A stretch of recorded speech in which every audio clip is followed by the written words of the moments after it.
in the Ozarks. Well, the last of the light showers exiting our eastern counties right now, along with the cloud cover. Skies have cleared out nicely over southwest Missouri and northwest Arkansas. Off to the northeast is where we find rain and thunderstorms, and the brunt of this round of weather actually moved across northeast Missouri, across Illinois, and now into the state of Michigan. And we've still got a line of strong to severe storms continue to plow on off to the northeast. A lot of high wind and wind damage reports all the way back into Missouri with that line of storms. We even had a little bit of wind damage. A picture of that taken by Sarah Lamb up in Rolla. This was at Missouri S&T up in Rolla. And you can see there's a soccer field, and it looks like some wind knocked down a power pole and some of the netting around that soccer field. Winds along the front gusted between 35 and 45 miles per hour. Here in Springfield, we had a gust of 39 miles per hour. We also had a big drop in temperatures. It was 72 at noon. And then by early afternoon, in the wake of that front, temperatures were heading south through the 50s into the 40s. In fact, by 2 o'clock, it was already in the upper 40s. And here at 9 o'clock, we're sitting at 38 degrees. Looks like a freeze on the way for tomorrow morning. Here's a look at the highs across the area, the warmest readings where it took longer for the front to get through. Our eastern counties, which enjoyed highs today in the upper 70s. West Plains tying their record high.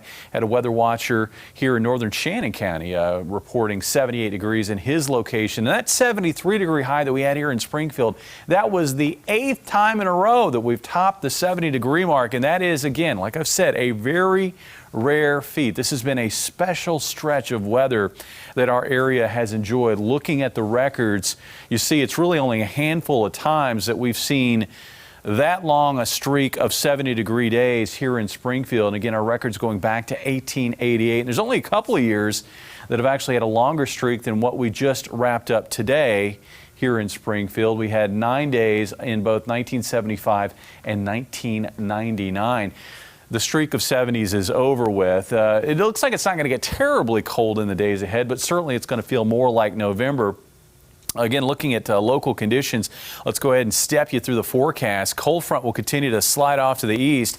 It'll take the clouds with it. And it looks like for tomorrow morning, we are waking up to bright conditions, frosty conditions, and freezing conditions with an area high pressure overhead. That area high pressure will slowly move out of the area. Winds are going to stay light throughout the day. Veterans Day looks gorgeous.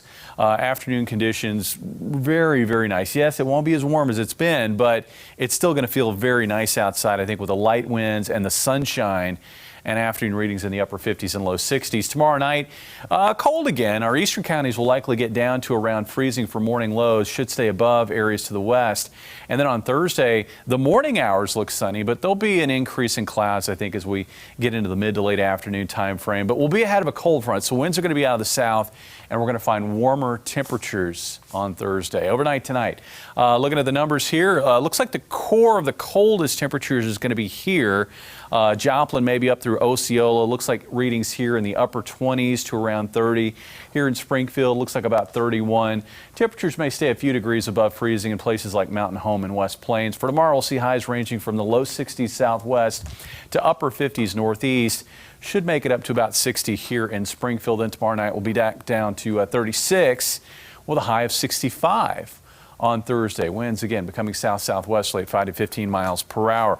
Rest of the week looks dry. Looks like we'll see an increase in clouds Friday afternoon, and then we'll see the next storm approaching the area by Saturday. That will lead, as warmer air works back into the area, to a chance for showers, maybe some rumbles of thunder later Friday night into Saturday morning. Then maybe a break from the wet weather, maybe even some breaks in the clouds with highs in the 60s on Saturday, with a cold front pushing through late in the night Saturday night into Sunday morning, possibly some shower activity with that. And then it looks like we'll be into drier conditions for the back end of the weekend. And overall, with this eastern trough as we get into early next week, we're looking at a dry setup across the area with temperatures pretty close to where they should be this time of the year. Certainly no 70s in that forecast, but nothing terribly cold either. You can see over the weekend we'll see highs, looks like in the low to mid 60s on Saturday, probably low 60s on Sunday, then upper 50s Monday, and then we're back in the low 60s for highs Tuesday of next week. So we're kind of back into that normal pattern, but today, I mean, that was just a roller coaster. It was.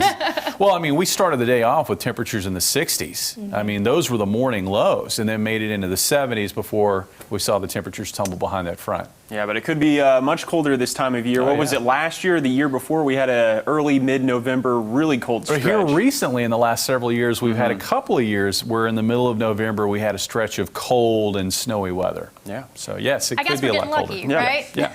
All right, thanks, Jamie. Still to come for